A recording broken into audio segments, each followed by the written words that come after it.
જામનગર ખાતે રાજ્યના કેબિનેટ મંત્રી મુળુભાઈ બેરાએ અચાનક હોસ્પિટલની મુલાકાત લીધી।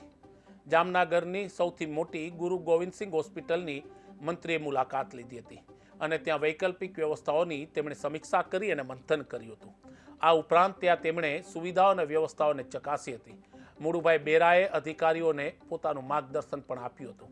મુળુભાઈ બેરાએ એક નિવેદન આપીને કર્યું હતું કે નવનિર્માણનું જે કાર્ય ચાલી રહ્યું છે તે ઝડપથી ચાલી રહ્યું છે અને 3 વર્ષમાં તેને પૂર્ણ કરી દેવામાં આવશે।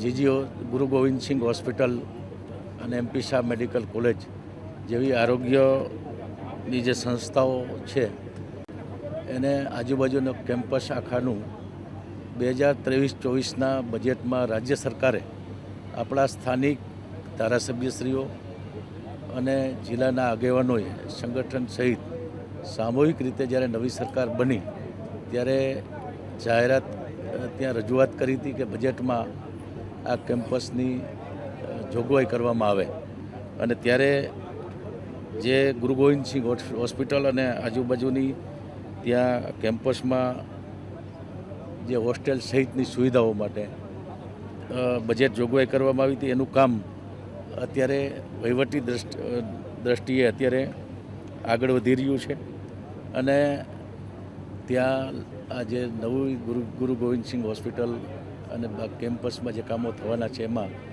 કેટલાક કામો અત્યારે ચાલુ છે અને હંગામી વ્યવસ્થા આખી પૂરી કરી અને દર્દીને કોઈ પણ જાતની તકલીફ ન પડે આપણા સૌરાષ્ટ્ર આખાનું આરોગ્યની દ્રષ્ટિએ હબ છે એવી આપણી જીજી હોસ્પિટલ એટલે ગુરુ ગોવિંદસિંઘ હોસ્પિટલ છે।